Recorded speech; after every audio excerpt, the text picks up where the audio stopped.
Chapter हमारा class 7th geography NCERT का, जिसका लास्ट चैप्टर जो 9th चैप्टर था हमारा लाइफ इन डेजर्ट्स, उसका पहला पार्ट जो है कंप्लीट हो चुका है प्रीवियस लेसन में।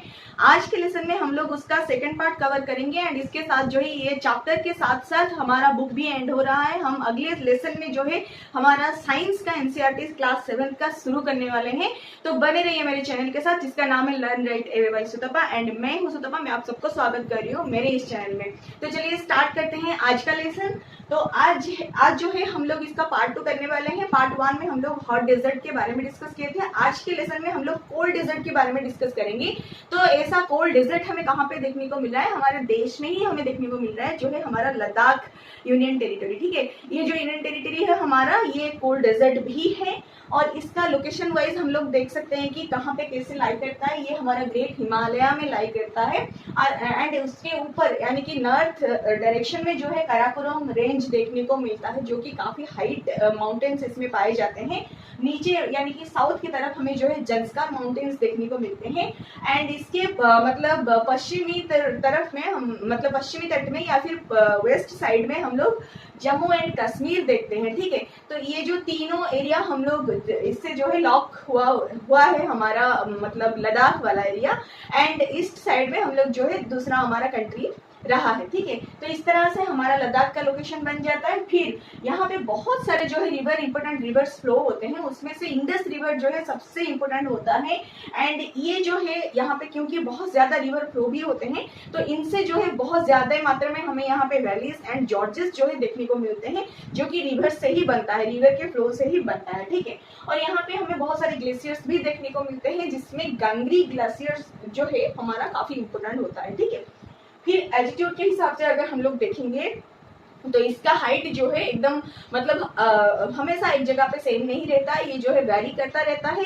तो कारगिल में जो है इसका हाइट लगभग 3000 मीटर तक रहता है। तो उस हिसाब से हम अगर देखेंगे काराकोरम रेंज तक जाते जाते इसका हाइट जो है 8000 मीटर तक पहुंच जाता है। तो हाइट जो है बहुत ही वैरी करता है, 3000 मीटर से लेकर 8000 मीटर तक इसका जो है हाइट वेरी करता है। ठीक है, मतलब प्लेस टू प्लेस। फिर आता है यहाँ पे जो है क्योंकि ये माउंटेन के ऊपर स्थित है, हिमालय में लाई करता है, बहुत ही ऊंची एरिया में लाई करता है, तो यहाँ पे एयर जो है बहुत ही थिन होता है एंड क्योंकि यहाँ पे एयर बहुत थिन होता है तो एकदम से सनलाइट जो है पेनिट्रेट करके एकदम से नीचे तक पहुंच जाता है। कोई यहाँ पे जो है हडल्स पैदा नहीं होता है सनलाइट पास करने के लिए।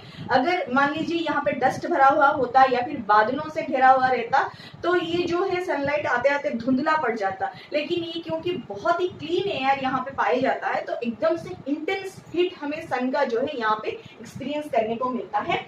और टेम्परेचर जो है डे टाइम में हमें मतलब 0 डिग्री के आसपास या फिर उससे थोड़ा ऊंचा हमें एक्सपीरियंस करने को मिलता है, 0 डिग्री से थोड़ा सा ज्यादा हमें एक्सपीरियंस करने को मिलता है। जबकि नाइट टाइम में मतलब रात के समय में हमें -30 डिग्री तक जो है हमारा टेम्परेचर गिर जाता है यहाँ पे और बहुत ज्यादा फ्रीजिंग कोल्ड यहाँ पे हमें एक्सपीरियंस करने को मिलता है। और विंटर के टाइम में जो है average through out the winter हमें -40 डिग्री तक का मतलब 40 डिग्री सेल्सियस तक का मतलब टेम्परेचर जो है यहाँ पे एक्सपीरियंस करने को मिलता है, एकदम से फ्रीजिंग कोल्ड वाला टेम्परेचर जो कि एकदम से हार्श क्लाइमेट क्रिएट कर लेता है यहाँ पे। ठीक है, फिर आता है क्योंकि ये रेन शैडो एरिया में रहता है हिमालय का, इसके बारे में हम लोग जो है क्लास 6 ज्योग्राफी में डिस्कस कर चुके हैं कि एक माउंटेन का रेन शैडो एरिया कौन सा होता है एंड रेनफॉल जो होता है वहाँ पे मतलब किस एरिया में होता है, कैसे हम लोग डिफाइन कर सकते हैं कि रेन शैडो एरिया कहाँ मतलब कौन सा है और रेनफॉल वाला एरिया जहाँ पे कि बहुत ज्यादा फ्लड आने की चांसेस है वो कैसा है। ठीक है, इसके बारे में हम लोग डिटेल पढ़ चुके हैं, डायग्राम के साथ एक्सप्लेन करके पढ़ चुके हैं, तो आप जाके देख सकते हैं वो वाला वीडियो। और क्योंकि ये जो है हमारा लद्दाख रेन शैडो एरिया में आता है हिमालय का, तो यहाँ पे काफी कम बारिश होता है, लगभग ईयरली हमें जो है 10 सेंटीमीटर ही बारिश मिल पाता है। और यहाँ पे जो है फ्रीजिंग विंड के साथ हमें बर्निंग हॉट सनलाइट भी एक्सपीरियंस करने को मिलता है, एकदम से फ्रीजिंग विंड भी मिलता है, बहुत ज्यादा सनलाइट भी मिलता है। मान लीजिए आप कहीं मतलब एक जगह है, मान लीजिए लद्दाख में घर है, घर के अंदर जो है आपका पेड़ है, मतलब घर के अंदर आप बैठे हुए हैं और पैर जो है थोड़ा सा बाहर निकाले हुए हैं, तो आपको दोनों एक्सपीरियंस करने को मिल सकता है कि पैर में जो है एकदम से मतलब सनलाइट पड़ के सन टैन हो सकता है एंड बॉडी आपका जो है फ्रीज हो सकता है, या फिर इसका भी रिवर्स हो सकता है। आप अगर पैर जो है साइड में रख दिए हैं एंड आप जो है धूप में बैठे हैं तो आपको एक साथ सनस्ट्रोक भी आ सकता है। इतना सन लाइट जो है पेनिट्रेट कर जाता है यहाँ पे कि अगर आप धूप में बैठे हो, आपका पैर जो है छाया में है, तो एक साथ आपको सनस्ट्रोक भी हो सकता है एंड फ्रॉस्ट बाइट भी हो सकता है आपके पैर में, ठीक है। इस तरह का हार्श क्लाइमेट जो है एक ही साथ दोनों दोनों हार्श क्लाइमेट यहाँ पे एक्सपीरियंस करने को मिलता है।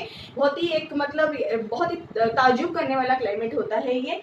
फिर जो यहाँ पे और एक चीज होता है हमारा मतलब बहुत ही कम यहाँ पे हमें फ्लोरा फौना भी देखने को मिलते हैं, क्योंकि इतना अगर हार्श क्लाइमेट बन जाएगा तो यहाँ पे मतलब सबका जो है रहना बहुत मुश्किल ही हो जाता है। उस हिसाब से हम थोड़ा सा फ्लोरा एंड फौना के बारे में देखते हैं, फिर हम लोग जो है पीपल के बारे में जानेंगे कि वहाँ पे लोग रहते कैसे हैं और क्या करते रहते हैं, ठीक है।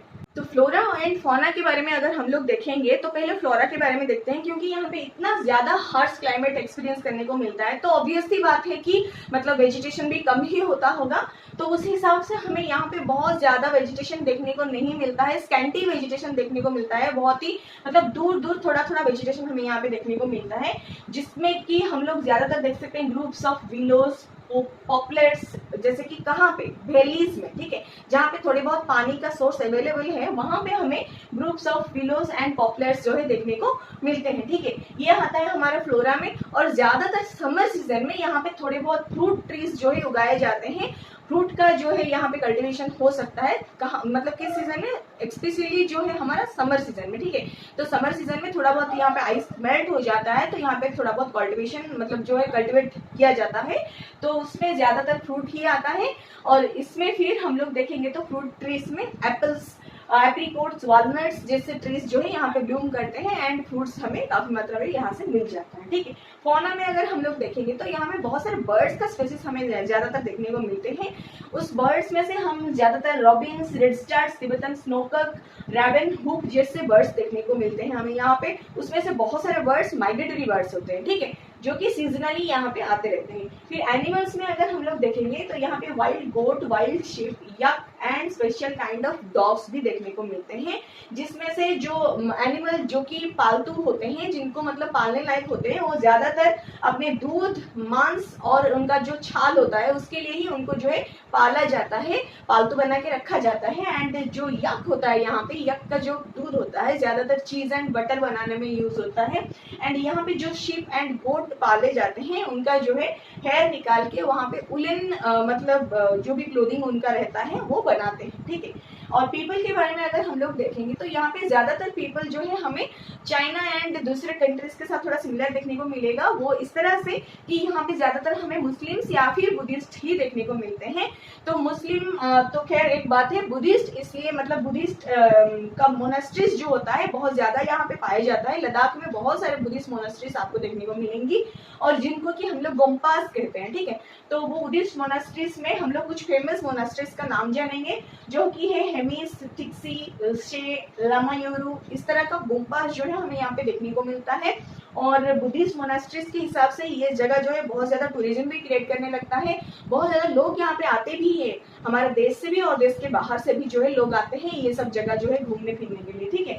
और समर सीजन में यहाँ पे थोड़े बहुत कल्टीवेशन होता है, जिसमें कि मेनली बार्ली होता है, पोटैटोज, पीस, बीन्स, टर्निप जैसे क्रॉप्स यहाँ पे उगाए जाते हैं समर सीजन में। विंटर में जनरली बहुत ज्यादा हार्श क्लाइमेट रहता है, क्योंकि -40 डिग्री से भी नीचे चला जाता है टेम्परेचर। अगर रहता भी है -40 डिग्री सेंटीग्रेड तो कितना फ्रीजिंग होगा ये आप सोच भी सकते हैं, क्योंकि 0 डिग्री में तो वाटर ही आइस हो जाता है, तो -40 डिग्री सेंटीग्रेड में क्या नहीं होता होगा। तो उस इतने मतलब हार्श टेम्परेचर में कौन क्या करेगा। तो इस टाइम जनरली ये लोग जो यहाँ पे रहते हैं ज्यादातर अपने मतलब अपने आप को जो है फेस्टिविटीज एंड सेरेमनीज में एंगेज रखते हैं, ताकि इनको जो है ये हार्श क्लाइमेट का इतना पता ना चले। और ज्यादातर टूरिज्म इनके लिए भी अट्रैक्टेड रहते हैं और इनका फेस्टिविटीज एंड इनका जो सेरेमनीज देखने के लिए भी टूरिस्ट बहुत आते हैं यहाँ पे, ठीक है। फिर आते हैं हम यहाँ पे थोड़े से मतलब इनका जो मतलब वुमेन सोसाइटी है उनके बारे में थोड़ा सा जानते हैं। ये जो वुमेन यहाँ पे रहते हैं ये बहुत ही हार्ड वर्किंग होते हैं। ये घर का मतलब हाउस होल्ड काम जो भी रहता है उनको करते हुए ये थोड़ा बहुत बिजनेस भी कर लेते हैं, एक दो शॉप भी चला लेते हैं, छोटे छोटे शॉप्स बना के ये लोग बैठ जाते हैं, शॉप्स खुल के बैठ जाते हैं ताकि थोड़ा बहुत जो है बिक्री कर सकें, और जो टूरिस्ट है इनसे बहुत ज़्यादा खरीदारी भी करते हैं, इससे और एक तरह से ये जो है दूसरे लोगों के साथ कांटेक्ट में भी आते हैं और बहुत ज़्यादा मुनाफा भी गेन करते हैं। ठीक है, ये यहाँ का मतलब बिजनेस होता है, और यहाँ का लेडीज जो है बहुत ज़्यादा हार्डवर्किंग माने जाते हैं। ठीक है, फिर यहाँ का कैपिटल जो है लेह है, लद्दाख का कैपिटल लेह होता है। एंड लेह में जाने के लिए आपको दो तरह का मार्ग मिल सकता है, एक होता है रोडवे एंड दूसरा होता है एयरवे। ठीक है, रोडवे के हिसाब से अगर हम लोग देखेंगे तो हमारा नेशनल हाईवे जो 1A वाला नेशनल हाईवे है वो जो है लेह से कश्मीर वैली तक कनेक्टेड है, जो कि जोजिला पास से होते हुए कश्मीर वैली तक आता है। लेह से जोजिला पास से होते हुए कश्मीर वैली में आता है। ठीक है, और टूरिज्म के हिसाब से देखेंगे तो ये मेजर एक्टिविटी है यहाँ का टूरिज्म, और बहुत ज्यादा टूरिस्ट यहाँ पे आते हैं इनका कल्चर देखने के लिए, इनका पहनाव देखने के लिए, खान पान सब कुछ, रहन सहन सब कुछ देखने के लिए आते हैं। इनके साथ यहाँ पे गोपास, मीडोस एंड जो ग्लेशियर्स होते हैं ये भी टूरिस्ट को बहुत ज्यादा अट्रैक्ट करते हैं अपनी तरफ। ठीक है, और यहाँ का जो फेस्टिविटीज होता है, जो सेरेमनीज होता है, ये भी टूरिस्ट लोग को बहुत ज्यादा अट्रैक्ट करते हैं।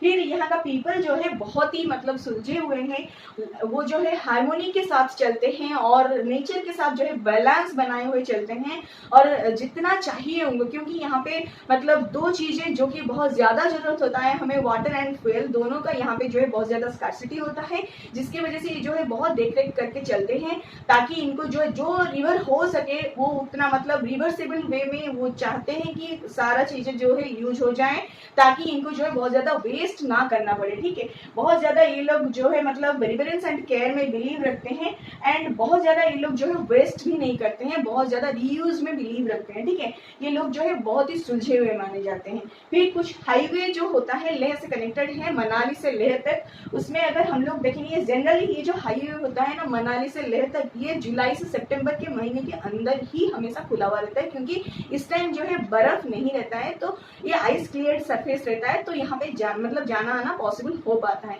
बाकी दूसरे सीजन में जो है ये आइस से कवर्ड रहता है, तो यहाँ पे जाना मुश्किल हो जाता है।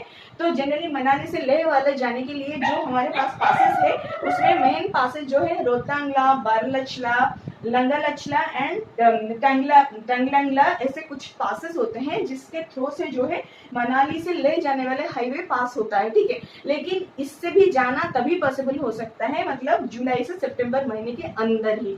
इससे आगे मतलब अगर अक्टूबर नवंबर महीना हो गया तो ये जो पासेस है ये भी आइस से कवर्ड हो जाता है, और हाईवेज जो है ये भी आइस से ब्लॉक हो जाता है, तो यहाँ से जाना जो है पॉसिबल बिल्कुल नहीं हो पाता है। तो इस तरह का हार्श क्लाइमेट होते हुए भी ये जो है टूरिस्ट को बहुत ज्यादा अट्रैक्ट करता है।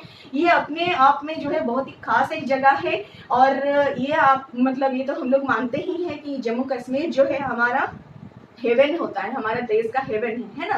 तो उस हिसाब से ये सब जो जगह है बहुत ही पोल्यूशन फ्री होता है, बहुत ज्यादा सुकून भी यहाँ पे हमें जाके मिलता है। पहाड़ियों में जब जाते हैं तो वहाँ का धुन ही कुछ अलग होता है ना। तो सबको ही जो है थोड़ा बहुत ये जो क्लाइमेट एक्सपीरियंस किए ही होंगे, अगर नहीं किए हैं तो कोई दुख की बात नहीं है, कर लीजिए कभी भी। ठीक है, तो इसके साथ जो है हमारा चैप्टर खत्म होता है। अगर आपको अच्छा लग रहा है तो लाइक शेयर सब्सक्राइब करना मत भूलिए। अगर आपको कुछ डाउट आ रहा है तो बिल्कुल विदाउट एनी हेजिटेशन आप कमेंट करके पूछिए। अगर आप कुछ और चाहते हैं कि क्वेश्चन आंसर डिस्कस किया जाए, या फिर उसका कुछ और आप चाहते हैं कि उसको और कुछ और तरीके से जो है समझाया जाए ताकि आपको और अच्छी तरह से समझ में आए, तो भी आप कमेंट करके बता सकते हैं। You are always welcome and thank you so much for watching my video. Thank you so much.